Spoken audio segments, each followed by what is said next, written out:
अस्सलाम वालेकुम।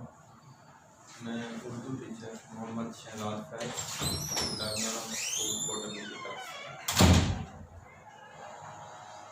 आज हमने जमात नहम का पहला सबक पढ़ना है, हिजरत नबी सल्लल्लाहु अलैहि वसल्लम।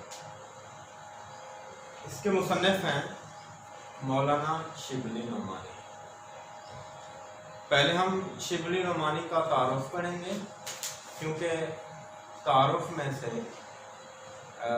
मारूदी सवालात बनते हैं और मुख्तसर सवालात भी बनते हैं। मौलाना शिबली नुमानी 1857 में पैदा हुए और 1914 में इन्होंने वफात की। कस्बा बंदौल, जिला आजमगढ़, भारत में 1857 में पैदा हुए। उनके वालिद शेख हबीबुल्लाह वकील थे। अब ये मारूजी सवाल में आ सकता है कि मौलाना शिबली नुमानी के वालिद क्या करते थे, तो यहाँ पर निशान लगा लें कि उनके वालिद वकील थे और उनका नाम शेख हबीबुल्लाह था। शिबली ने भी कुछ दिन वकालत की, फिर अलीगढ़ कॉलेज में फारसी के उस्ताद मुकर्रर हो गए। ये भी हमारा सवाल है कि शिबली नुमानी ने कौन सा पेशा इख्तियार किया, या वो कौन से मज़मून के उस्ताद थे।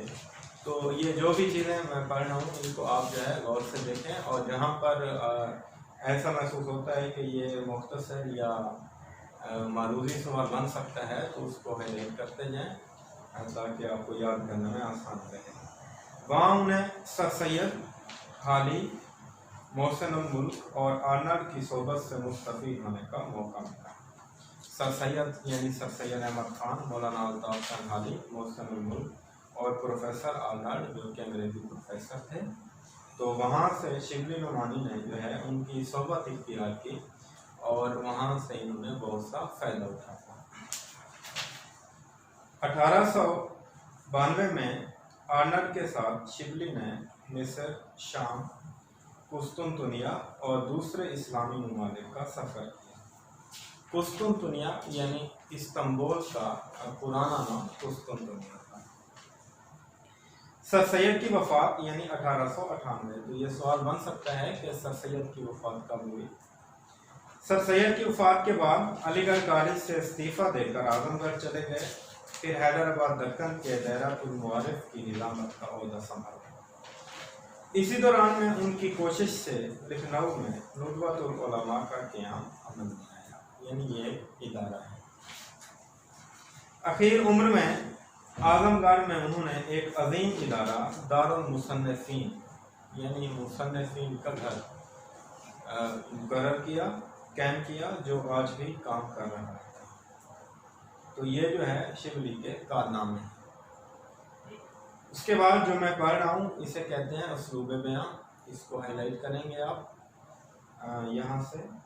शिबली शायर भी थे, लेकिन उनकी शोहरत का मदार ज़्यादातर उनकी नस्र पर है। यानी शिबली शायर था, लेकिन शायर होने के साथ साथ नस्र निगार भी था, और शायरी से ज़्यादा उनकी नस्र के अंदर दम था। और जो शिबली को शोहरत मिली है वो दरअसल नस्र की बुनियाद पर मिली है। उनका शुमार उर्दू के बड़े नस्र निगारों में होता है। शिबली ने अगरचे मुतनव्वे मौज़ूआत, मुतनव्वे यानी तरह तरह के, मसलन तारीख़, तनकीद, तनकीद यानी किसी फ़न पारे पर तबसरा करना, यानी खरे खोटे की पहचान करना तनकीद कहलाता है। सिवाने, सिवाने सानिया की जमा है, इसका मतलब है हादसात या वाक़ियात या हालात। अमूमन ये किसी शख्स के हालात ज़िंदगी के बारे में लिखना, ये सिवाने कहलाता है, जिसे हम सिवाने उम्री कहते हैं। उसके बाद है सीरत, यानी आप सल्लल्लाहु अलैहि वसल्लम के बारे में, उनके हालात ज़िंदगी के बारे में लिखना। और तज़किरा, तज़किरा यानी या किसी को याद करना, किसी का ज़िक्र करना, ठीक है, या उस दौर के शोरा या मुसन्निफ़ीन के बारे में लिखना चाहिए, तज़किरे के रूप में रखा है। अदब, मुआशरत, अक़ायद, मुआशरत यानी मुआशरे पर, अदब लिटरेचर, और अकायद अकीदा की जमा है। तसव्वुफ, तसव्वुफ यानी सूफिया कराम का जो है तर्ज अमल जो है वो तसव्वुफ कहलाता है। और सियासत पर कलम उठाया, मगर उनके तर्ज इजहार में अदबियत की शान मौजूद है। यानी शिबली नोमानी ने मुख्तलिफ मौज़ूआत पर कलम उठाया यानी लिखा, लेकिन उसने जो भी मौजू उठाया है उसके अंदर उसने अदबियत को यानी तहजीब को, शाइस्तगी को जो है मलूज़ खातिर रखा। यानी लिखते हुए इतनी शिद्दत तक नहीं गए कि अदब जो है वह खो देते। अदबियत की शान उसके हर फन बारे में दिखाई देती है। जोश बयान, एजाज़ व इख्तिसार, एजाज़ व इख्तिसार यानी मुख्तसर करके लिखना, यानी मुख्तसर लेकिन जामे, ठीक है, यानी एक बात को कम अल्फाज में लिखना और उसके अंदर मवाद ज़्यादा रखना। रवानियों पर जस्तगी, रवानी यानी बहाव, तहरीर के अंदर एक बहाव जो है पैदा करना, ये रवानी कहलाता है। मुहक्किकाना अंदाज, मुहक्किकाना यानी तहकीक पर मबनी, यानी कोई बात ऐसी नहीं है कि जो सुनी सुनाई हो और उसको शिबली नोमानी लिखना है, ऐसा नहीं है, बल्कि वो कोई भी बात अगर तहरीर करते हैं तो पहले उसके बारे में तहकीक करते हैं कि क्या ये हकीकत है या मनगढ़ंत है। गनायत और शेरियत उनके असलूब बयान की नुमाया खसूसियात हैं। गनायत यानी नगमगी और शेरियत यानी शेर के अंदर एक मखसूस कैफियत होती है, शेर का हुस्न होता है, तो ये जो है उसके असलूब बयान की नुमाया खसूसियात हैं।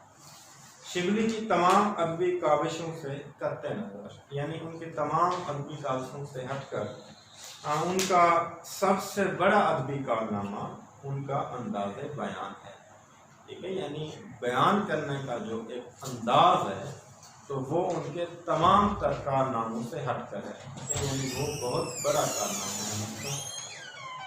तो बेटा यहाँ तक निशान लगा लें, हाईलाइट करना, ये जो है हमारा असलूब बयान है, ठीक है। उसके बाद शिबली की मुतादिद तसानीफ हैं। तसानीफ यानी किसी मुसन्निफ की लिखी हुई किताबें, वो उसकी तसानीफ कहलाती हैं। अहम तसानीफ में शेरुल अजम, शेरुल अजम यानी जो 5 जिल्दों पर मुश्तमिल है, ठीक है, ये वाज़ बात MCQs में पूछा जाता है। उसके बाद अल फारूक, अल मामून, सीरतुन नुमान, अल गज़ाली, सिवाने मौलाना रूम, सफ़रनामा रूम व मिस्र व शाम और सीरतुन नबी शामिल हैं। तो ये उनकी अहम तसानीफ हैं। बाज़ औक़ात मुख्तसर सवाल के अंदर भी सवाल आ जाता है कि शिबली नोमानी की 3 तसानीफ के नाम लिखें, ठीक है, तो ये भी आपने याद करना है। उसके बाद हम सबक की तरफ आते हैं। उस वक्त जबकि दावत हक के जवाब में हर तरफ से तलवार की झनकारें सुनाई दे रही थी। दावत हक यानी हक की दावत, हक की दावत क्या थी? इस्लाम की दावत थी।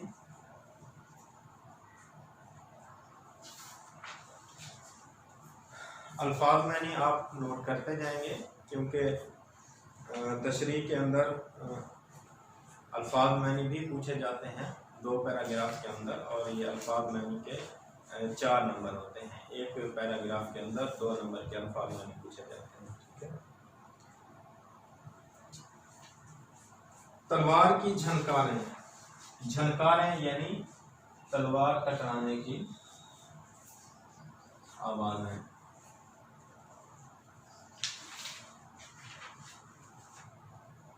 हाफिज आलम ने मुसलमानों को दारुल अमान मदीना की तरफ रुख करने का हुक्म दिया। हाफिज आलम, हाफिज कहते हैं हिफाजत करने वाले को, और आलम कहते हैं दुनिया को, जहान को। हाफिज आलम यानी दुनिया की हिफाजत करने वाला। तो दुनिया की हिफाजत करने वाला कौन है? अल्लाह ताला।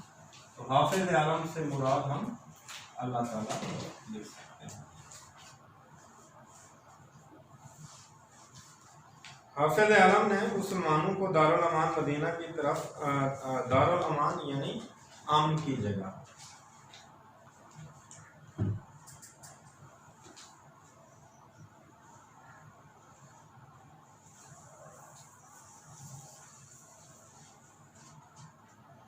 लेकिन खुद वजूद अकदस यानी मुकद्दस ज़ात, पाक ज़ात,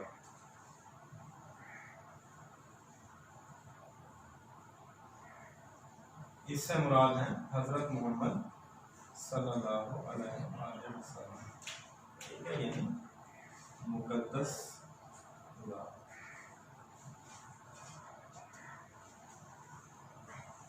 लेकिन खुद वजूद अकदस सल्लल्लाहु अलैहि वसल्लम जो उन सितमगारों का हकीकी हदफ था, सितमगार जालिम यानी सितम करने वाले, जालिम, हकीकी हदफ था, हदफ निशाना,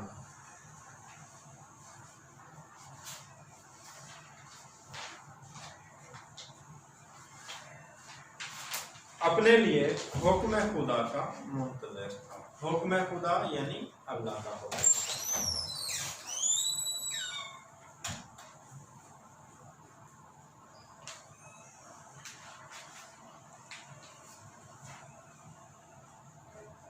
मुंतज़िर इंतजार करने वाला,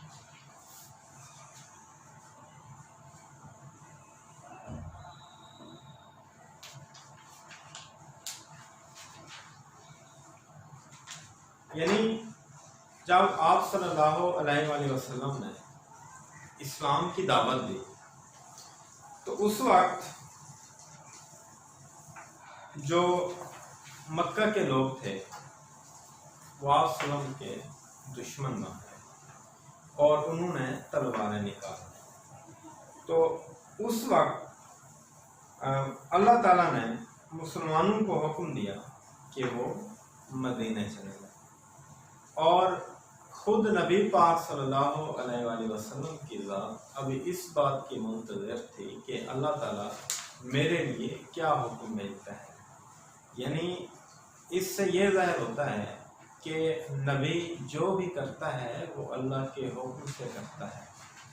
अगरचे वहाँ पर हालात इतने ख़राब थे कि लोग तलवारें लेकर आ गए और मुसलमानों को और नबी पाक सल्लल्लाहु अलैहि वसल्लम को रोज़ बिला कत्ल करना चाहते थे, उसके बावजूद भी आप सल्लल्लाहु अलैहि वसल्लम ने तब तक शहर नहीं छोड़ा जब तक अल्लाह ताला की तरफ से कोई हुक्म नहीं आया। आप खामोशी से जो है अल्लाह ताला के मुंतज़िर रहे कि अल्लाह ताला मेरे लिए क्या हुक्म देता है, फिर उसके बाद जो है जो अगला अमल है वो करें। नबूवत का 13वां साल शुरू हुआ और अक्सर सहाबा मदीना पहुंच चुके हैं। तो वही इलाही के मुताबिक, वही इलाही यानी अल्लाह ताला का पैगाम,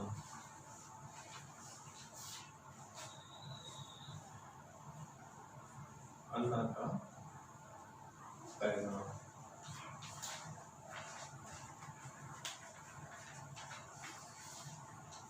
आन हजरत सल्लल्लाहु अलैहि वसल्लम ने भी मदीने का अज़्म फरमाया। अज़्म यानी इरादा।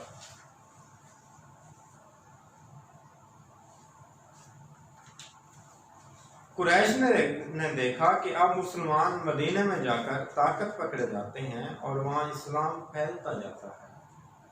चुनाचे लोगों ने मुख्तलिफ राय पेश की। राय यानी राय की जमा है, यानी मशवरे। जब कुरैश ने देखा कि मुसलमान अब ताकत पकड़ते जा रहे हैं तो अब किस तरह इनसे मुकाबला किया जाए, तो वो बैठकर सोचने लगे और मुख्तलिफ राय पेश करने लगे, मशवरा देने लगे। उनके चंद मशवरे यहाँ पर लिखे हुए हैं, देखें ज़रा। एक ने कहा मोहम्मद सल्लल्लाहु अलैहि वसल्लम के हाथ पाँव में जंजीर डालकर मकान में बंद कर दिया जाए। तो उस बिला ये उनकी राय थी। और दूसरे ने कहा जला वतन कर देना ही काफ़ी होगा। जला वतन करना यानी वतन से निकाल देना।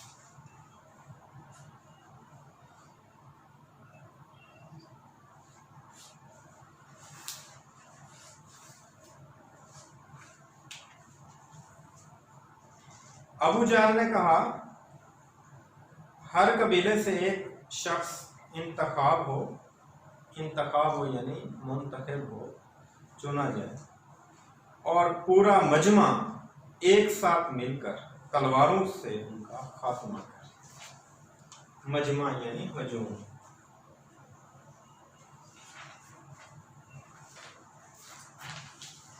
अब देखें, ये कुरैश मुख्तलिफ मशवरे कर रहे हैं, राहें पेश कर रहे हैं कि क्या किया जाए। अब आम शख्सों ने आम राय दी। अब अबू जहल जो उस वक्त मक्का का सरदार था, तो उसकी सोच भी बाकी सबसे जो है मुख्तलिफ थी। अब अपने जहन के मुताबिक जो है ना, वो बहुत बड़ी तदबीर कर रहा है कि हर कबीले से एक शख्स आ जाए, एक पूरा मजमा बन जाएगा और तमाम लोग मिलकर एक साथ जो है आप सल्लम पर हमला करेंगे।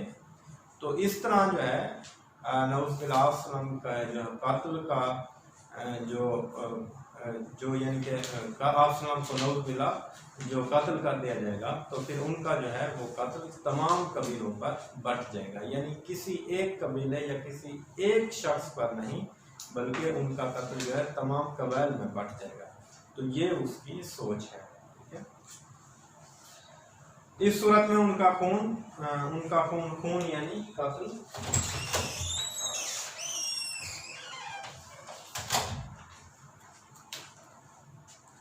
तमाम कबाइल में बंट जाएगा।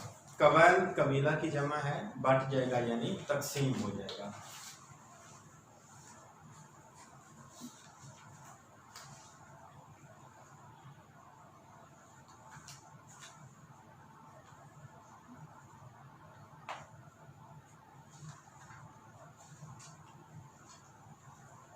और आले हाशिम अकेले तमाम कबाइल का मुकाबला ना कर सकेंगे, कि यानी हाशिम की जो औलाद है, अब वो तमाम कबाइल का मुकाबला तो एक साथ नहीं कर सकते। यानी उसके कहने का मतलब ये है कि अगर कोई एक कबीला अगर आप सलाम पर हमला करता है नौकरीला, तो वो उससे मुकाबला किया जा सकता है। लेकिन जब तमाम कबाइल मुख्तलिफ कबाइल मिलकर एक गिरोह बनाकर हमला करेंगे, तो अकेले हाशिम की औलाद जो है वो तमाम कबाइल का मुकाबला नहीं कर पाएंगे।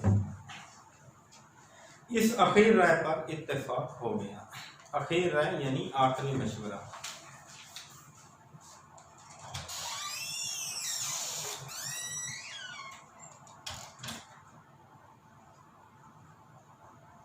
इत्तफाक हो गया यानी मुत्तफिक हो गए, मान गए कि अबू जहल की जो राय है वो सबसे कीमती है, और तमाम लोगों ने अबू जहल की राय पर इत्तेफाक कर लिया और कहा कि जैसा आपने कहा वैसा ही करेंगे। आखिर राय पर इत्तेफाक हो गया और झुटपटे से आकर रसूल सल्लल्लाहु अलैहि वसल्लम के आस्ताना मुबारक का मुहासरा कर लिया। झुटपटा कहते हैं ऐसा वक्त जब हल्का अंधेरा हो। ठीक है, अब ये जो है वक्त दो किस्म का होता है, एक तो सुबह का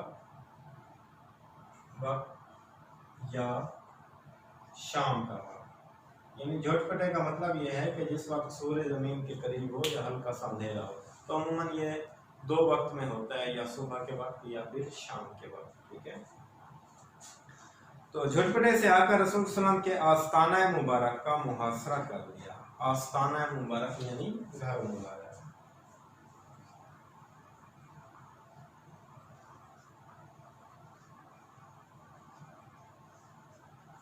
मुहासरा करना यानी घेर लेना।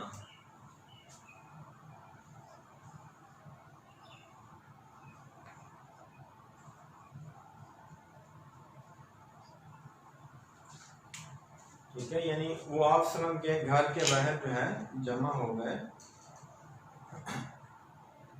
अहले अरब जनाना मकान के अंदर घुसना मायूब समझते थे। अहले अरब यानी अरब के लोग, जनाना मकान ऐसा मकान जिसके अंदर औरतें रहती हों, उसे जनाना मकान कहते हैं। तो अरब के जो लोग थे वो जनाना मकान के अंदर घुसना मायूब समझते थे। ऐसा घर जहां औरतें रहती हों, जनाना मकान कहलाता है। घुसना यानी दाखिल होना, मायूब समझते थे। मायूब यानी ऐब समझते थे, अपनी शान के खिलाफ समझते थे। ठीक है, यानी अपनी तौहीन समझते थे कि हम मर्द होकर जनाना मकान के अंदर घुस जाएं, ये हमारी तौहीन है। उसके बाद देखें, इसलिए बाहर ठहरे रहे कि आन हजरत सल्लम निकले तो ये फर्ज अदा किया जाए। देखिए, ये 1400 साल पहले की बात है। ये जहालत का ज़माना तस्वुर किया जाता है। तो सोचने की बात है कि नबी के दुश्मन थे, पहली बात है बदतरीन लोग थे, वो बदबख्त लोग थे, और उसके अलावा जो है जहालत का ज़माना है। उसके बावजूद भी वो लोग इतना ख्याल कर रहे हैं कि मकान के अंदर दाखिल नहीं होंगे।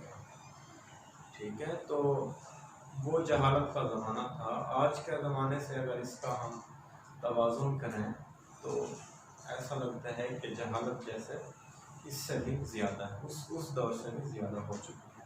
अब तो लोग घर का लिहाज भी नहीं रखते। तो बहरहाल वो अरब के लोग थे, ठीक है, और तदबीरें कर रहे थे नबी पाक सल्लल्लाहु अलैहि वसल्लम के ख़िलाफ़। उनको ये नहीं मालूम कि ये जो ज़ात है ये कितनी अजीम ज़ात है, या अल्लाह ताला ने इसको भेजा है नबी बनाकर। तो वो इस चीज़ से अनजान थे। ठीक है, यानी जैसे एक आम शख्स से मुकाबला किया जाता है, तो वो सिर्फ वो भी यानी कि इसी तरह से जो है मुकाबला करने की कोशिश कर रहे थे। उनको ये नहीं मालूम कि अल्लाह ताला भी जब कोई कुरान पाक की आयत का तर्जुमा है कि जब कोई तदबीर करता है, यानी जब कुफार तदबीर करते हैं मुसलमानों के ख़िलाफ़ या नबी के ख़िलाफ़, तो अल्लाह ताला भी उनके ख़िलाफ़ खुफिया तदबीर करते हैं। ठीक है, उसके बाद देखें अगला पैराग्राफ। रसूल सल्लल्लाहु अलैहि वसल्लम से कुरैश को इस दर्जा अदावत थी, यानी ऊपर जो वाक़या बयान किया गया है इस दर्जा तक कुरैश नबी पाक सल्लम से अदावत रखते थे। अदावत यानी दुश्मनी।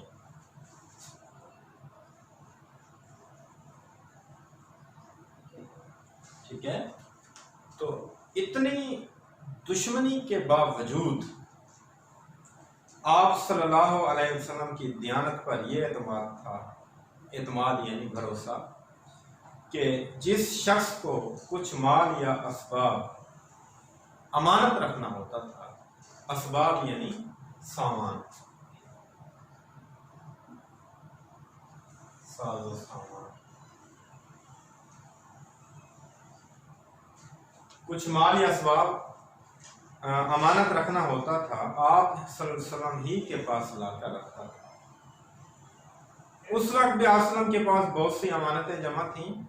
आप सल्लम को कुरैश के इरादे की पहले से खबर हो चुकी थी। इस बिना पर जनाब अमीर हजरत अली रज़ी अल्लाह तआला अन्हु को बुलाकर फरमाया। ये बात पर सवाल आता है कि जनाब अमीर से कौन शख्सियत मुराद है, तो जनाब अमीर से मुराद हजरत अली रज़ी अल्लाह तआला अन्हु।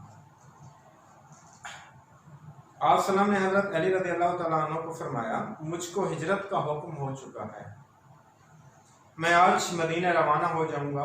तुम मेरे पलंग पर मेरी चादर ओढ़कर सो रहो, सुबह को सब की अमानतें जाकर वापस दे आना। यानी जो लोग आप सल्लल्लाहु अलैहि वसल्लम के कत्ल का इरादा कर चुके हैं, उन्हीं लोगों के अमानतों की, यानी उन्हीं लोगों के सामान की नबी पाक सल्लल्लाहु अलैहि वसल्लम फिक्र कर रहे हैं। वो आप सल्लम के खिलाफ चाले चल रहे हैं और आप सल्लम उनके माल की हिफाजत कर रहे हैं। ठीक है, और ऐसे खतरे के मौका पर भी आप सल्लम ने जो है शहर उस वक्त तक नहीं छोड़ा जब तक उनकी अमानतें हजरत अली रज़ियल्लाहु तआला अन्हु के सपुर्द नहीं की। यानी अपने दुश्मनों के माल की जो है हिफाजत फरमा है। ठीक है, तो वो तमाम अमानतें जो है आप सल्लम ने हजरत अली रज़ियल्लाहु तआला अन्हु के सपुर्द कर दी, यानी उनको सौंप दी। ये सख्त खतरे का मौका था। जनाब अमीर रज़ियल्लाहु तआला अन्हु को मालूम हो चुका था कि कुरैश आप सल्लल्लाहु अलैहि वसल्लम के कत्ल का इरादा कर चुके हैं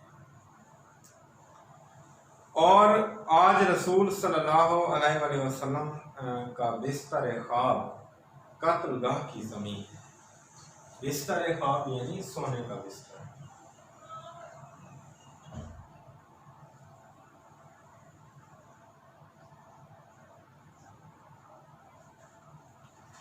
आसनम के सोने का यानी जहाँ पर नींद की जाए, सोने से बुरा धात नहीं समझना।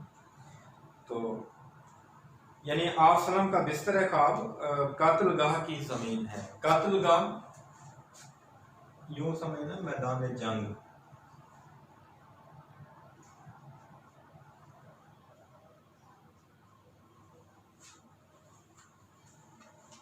लेकिन फातेह खैबर के लिए फातेह खैबर तलमी है, यानी खैबर को फतह करने वाला। तो खैबर को फतह किसने किया था? हजरत अली रज़ियल्लाहु तआला अन्हु ने। तो फातेह खैबर से मुराद हजरत अली रज़ियल्लाहु तआला अन्हु। लेकिन फातेह खैबर के लिए कत्लगाह फर्श गुल था। फर्श गुल यानी फूलों का फर्श।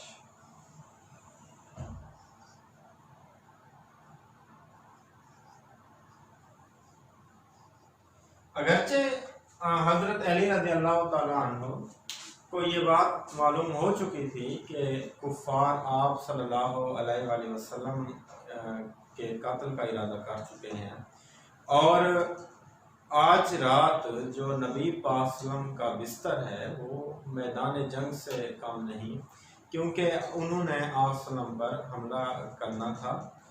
ये बात नबी पाक सल्लम को मालूम हो चुकी थी। उसके बावजूद हजरत अली रज़ियल्लाहु तआला अन्हु आप सल्लम के बिस्तर पर सोने के लिए सिर्फ राज़ी नहीं हुए, बल्कि उन्होंने बहुत खुशी महसूस की। ठीक है, ज़ाहिरी बात है कि पहली बात तो यह है कि जिससे मोहब्बत हो उससे निस्बत रखने वाली तमाम चीज़ें भी प्यारी लगती हैं और वो काबिल एहतराम होती हैं। ठीक है, और फिर ये जो बिस्तर था ये कोई आम बिस्तर नहीं था, बल्कि इस बिस्तर की निस्बत नबी पाक सल्लल्लाहु अलैहि वसल्लम से थी। तो हज़रत अली रज़ियल्लाहु तआला अन्हु आप सल्लल्लाहु अलैहि वसल्लम से इतना प्यार करते थे कि भले आपके बिस्तर पर कत्ल हो जाने का भी खदशा था, उसके बावजूद भी आप सल्लल्लाहु अलैहि वसल्लम का बिस्तर हज़रत अली के लिए रज़ियल्लाहु तआला अन्हु हज़रत अली रज़ियल्लाहु तआला अन्हु के लिए फर्श गोल था, यानी फूलों का फर्श था। ठीक है, अब इसके अगला पैराग्राफ देखें। कुफ़ार ने जब आप सल्लम के घर का मुहासरा किया, मुहासरा करना यानी घेराव, घेर लेना, पहले भी लिखा है मुहासरा करना, घेर लेना। ठीक है, तो जब कुफ़ार ने आप सल्लल्लाहु अलैहि वसल्लम के घर का मुहासरा किया, मुहासरा करना घेर लेना,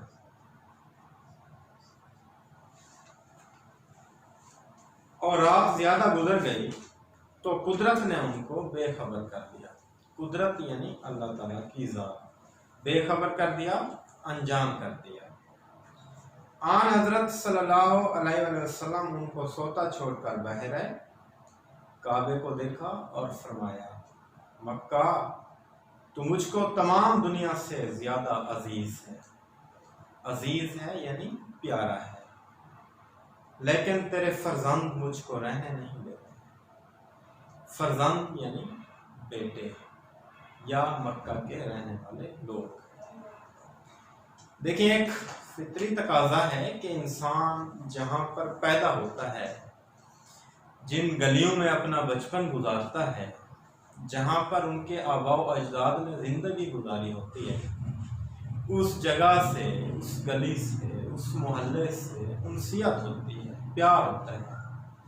और ये प्यार सिर्फ आम इंसान को नहीं बल्कि पैगंबर की मोहब्बत और उनके जज्बात देखें कि मक्का से मुखातब होकर फरमा रहे हैं कि मक्का तू मुझे बहुत प्यारा है, लेकिन एक मजबूरी है, तुम्हारे लोग, तुम्हारे बाशिंदे जो हैं मुझे यहाँ पर रहने नहीं देते, तो इसीलिए मैं तुझे छोड़ रहा हूँ।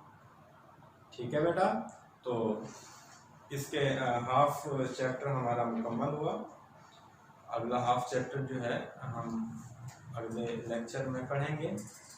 ये अल्फाज में ही अच्छी तरह से तैयार करेंगे और अगले लेक्चर के अंदर मैं आपको ये चैप्टर मुकम्मल करवा दूँगा। अल्लाह।